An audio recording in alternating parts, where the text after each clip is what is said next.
fortune, a family feud. A city left to crumble in the wake of both. A matriarch's $100 million becomes a battleground. The son once trusted to protect her ends up in a courtroom. Headlines replace invitations. Philanthropy becomes a legal drama.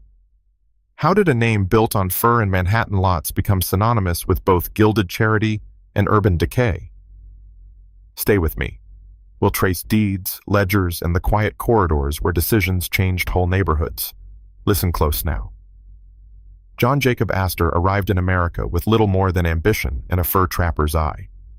By 1848, he had $20 million, an almost unimaginable sum then, earned through furs and a ruthlessly shrewd approach to land. He bought when the island was cheap. He held when others wanted quick cash. He arranged leases that stretched across generations.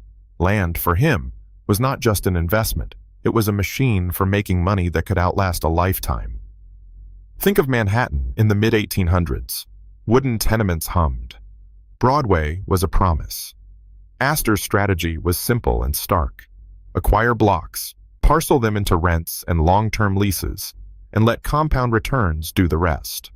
Where others saw buildings, he saw time. 50-year contracts, 99-year leases, perpetual ground rents. The trick was control without constant maintenance. Own the land, not always the roof.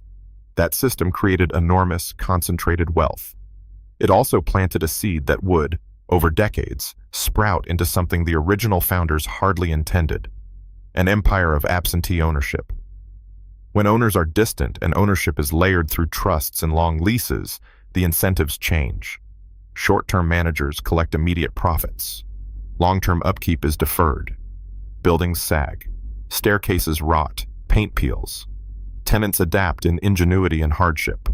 Fast forward a century. The name Astor had become marble in headline. Mansions turned into museums. Endowments fed libraries, charities, and hospital wings. Brooke Astor, heiress to this accumulated fortune, became the public face of that philanthropic tradition. She moved through high society rooms with a measured grace, an elegant signature on donation checks that read like a seal of civic virtue. When Brooke inherited roughly $100 million, the family's wealth seemed secure, almost sanctified. But fortunes built on land require active tending, and fortunes that pass through generations carry frictions: trustees, executors, lawyers, and the quiet hunger of those who see profit where others see heritage. Over time, the stewardship of property drifted into the hands of managers and family members more interested in extraction than repair. This is where the story turns. From ledgers in the 1800s to living rooms in the 2000s, and to a legal saga that would lay bare how wealth can be defended in public and misdirected in private. Brooke's estate became contested ground. Her son, Anthony Marshall, was entrusted with her care and with managing that inheritance. Their relationship would fray into a widely reported legal battle. The glamorous public image of philanthropy collapsed under the weight of a courtroom's scrutiny. We'll step inside that courtroom in a moment. First, it helps to understand the anatomy of the empire he inherited, and how that anatomy can decay. Picture a portfolio made of dozens, sometimes hundreds, of properties across a city. Some are townhouses on tree-lined avenues. Others are modest apartment buildings with lunch counters on the ground floor.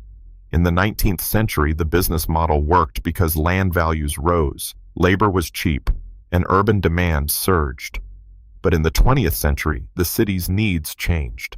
Tenants formed unions, rent laws evolved, populations shifted. Good property management meant adapting, investing in heating, in elevators, in structural repairs. Poor management meant watching a building's value erode while accounting books still showed profit. Across generations, the Astor holdings were reorganized into trusts. Don't picture a simple bank vault. Think instead of a lattice of corporations, holding companies, and trustees named in wills. This legal geometry can protect wealth from taxes, but it can also shield decision-makers from accountability. When maintenance budgets were cut, when spending on upkeep was diverted to private expenses or to more glamorous donations, tenants lived with the consequences. Leaky ceilings, broken boilers, and cracked facades became the substrate of a slow decline. A forensic examination of that decline looks like detective work. Investigators follow three kinds of paper trails: property deeds, maintenance ledgers, and corporate minutes. Deeds reveal who owned the land. Ledgers show what was spent. Minutes show what was discussed and decided. In the most damning moments, the minutes will record calm decisions to delay work. The ledgers will show the dollars transferred to entities with names like Holding Company A and Investment Trust B. The real cliff appears when the balance sheets still show income and the buildings show disrepair. Meanwhile, the public image, the art purchases, the gala dinners, the endowed wings at museums, continued apace. A name on a building grants not just prestige, but a kind of moral insulation. Philanthropy does not excuse negligence, but it makes people hesitate to look too closely. When the headlines finally came, they were framed as betrayal. The ivy-clad philanthropic matron on one side, and the private calculus of money on the other. Now, back to the household. Brooke Astor's estate was not only a set of bank accounts, it was a constellation of trusts and fiduciary relationships. Anthony Marshall emerged as a central figure in that constellation. He had been given responsibility. He managed the estate. He made decisions. The arc of trust. The public's trust in the family name and the private trust between mother and son began to bend. Allegations arose that some transfers and decisions prioritized private gain over Brooke's welfare and over the preservation of the estate's assets. The legal battle that followed was as much about money as it was about narrative. Newspapers fed a hungry public.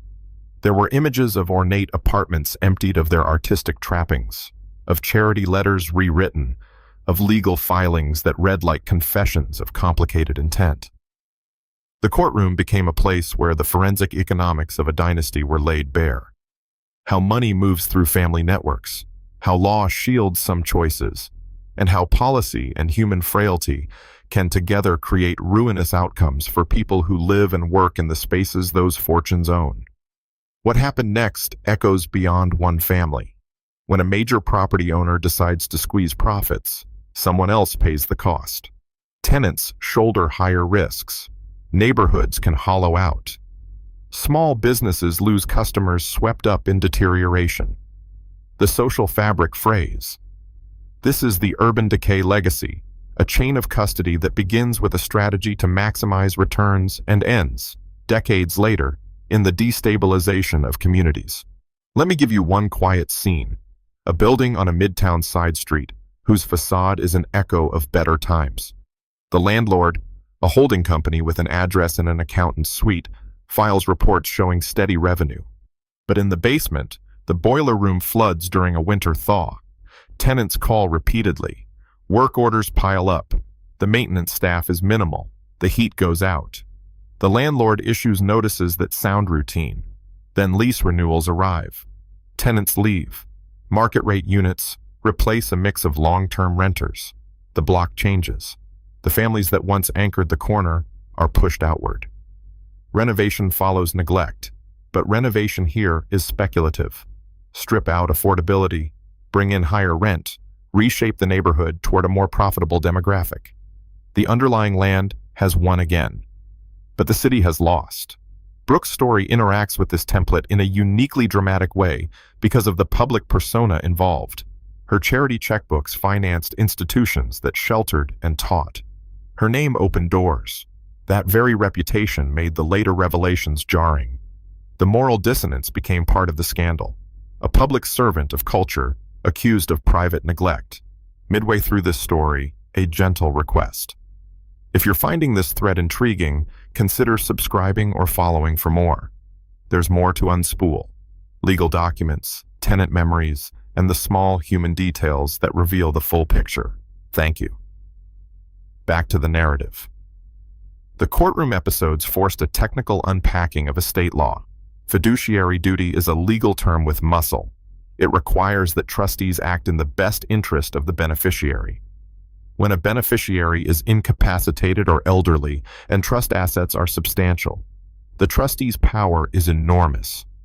Those powers include deciding on distributions, signing checks, and determining long-term care. Where checks are signed is where future histo-rise hinge. The prosecution's job in this kind of case is to convert a pattern of decisions into a defined violation. The defense's job is to show those choices were reasonable, or at least defensible, under difficult circumstances. But beyond the court, the forensic economists and urban investigators asked broader questions. How had these property systems been allowed to erode? What role did the city's own housing regulations play? How did tax incentives, or the lack of them, influence decisions to maintain or to neglect? Where did corporate governance fail? The answers were rarely simple. Often they were a tangle of well-meaning policies, perverse incentives, and human selfishness. A particularly revealing detail is the hidden cost of absenteeism. An absentee owner is a legal fiction with real consequences.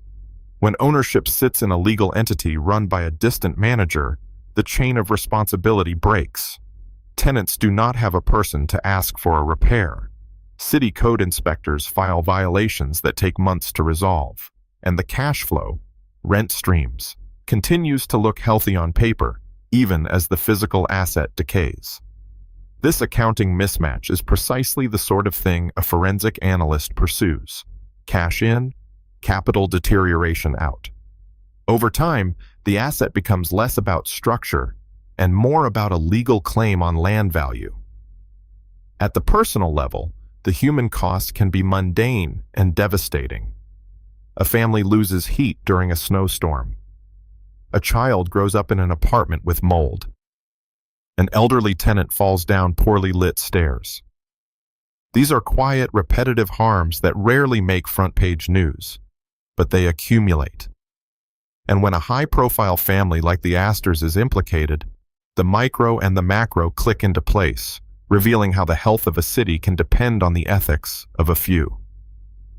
As the legal drama unfolded around Brooke's estate, the headlines colored the public's sense of what wealth does. Some saw justice. Others saw family tragedy. Few paused to fully examine the infrastructure beneath the scandal. Trusts and leases, the erosion of maintenance, and the way philanthropy can create a smokescreen for financial practices that hurt ordinary people. In the final third of this story, the emotional stakes sharpen. We move from transaction to consequence. It's one thing to read about millions shifting from account to account. It's another to hear a tenant's voice, the woman who held a lifelong lease, who watched the staircase fall into disrepair while the painting donations continued. She speaks, not with legal jargon, but with memory. She remembers the playground that used to be lively until the building's janitorial staff was cut. She remembers how neighbors no longer sat on stoops. Those memories map to the fiscal choices made in far-off offices. There's also a generational dimension. The very mechanisms designed to keep wealth within families, trusts, long leases, corporate structures, create incentives for extraction when stewardship falters. Today's heirs may have little connection to yesterday's neighborhoods. They inherit tax strategies and board seats, not necessarily a sense of responsibility to the communities whose roofs shelter workers, nurses, and teachers. So the question becomes urgent. How do we design ownership laws and civic norms that align long-term stewardship with the public good? The Astor case, taken as a forensic economic study, offers several lessons that are already shaping policy debates. Transparency matters. When ownership is opaque, civic accountability frays. Maintenance standards need teeth, quicker enforcement, and clearer penalties. Tax policy could be used to reward active stewardship rather than passive ownership. And philanthropy should not be a get-out-of-accountability card. Naming a gallery should not immunize neglect. But there's also redemption in this story, if we choose it. The same city that has seen blocks decline has also seen communities reclaim them. Tenant associations form. Historic preservation movements fight to restore facades. Community development corporations purchase buildings and keep rents affordable. Those are the responses that address the human deficit left by absenteeism. They show that property, in a democracy, is also a public good in small, everyday ways. In the end, the Astor narrative is not just a family chronicle. It's a mirror. It shows how private decisions ripple into public life, how a matriarch's $100 million can bind together the fate of a son, the reputation of a family, and the quality of a neighborhood, how a founder's $20 million in the 19th century can set in motion structures that, unless actively tended, allow decay to seep through time. We close with a quiet scene. Imagine walking past a building with a brass plaque bearing the family name. The paint is new. A lobby is bright again. Children play in a courtyard that was once an empty lot. A sign lists neighbors organizing a meeting about shared repairs. The plaque still honors history, but now it sits alongside a community that cares for itself and its spaces. That balance between private wealth and public care is the difficult work of any city that wants to be livable across generations. If this story held your attention, you might enjoy more deep dives into the ways money and property shape cities. Subscribe for future episodes that follow the paper trails, the court transcripts, and the tenants' voices. Thank you for listening. Take a moment to notice the buildings on your block tonight, the lights, the signs of life and the shadows, and consider the many hands, legal and human, that keep them standing. If a family name can build fortunes, a neighborhood can also build resilience. That is a legacy worth tending.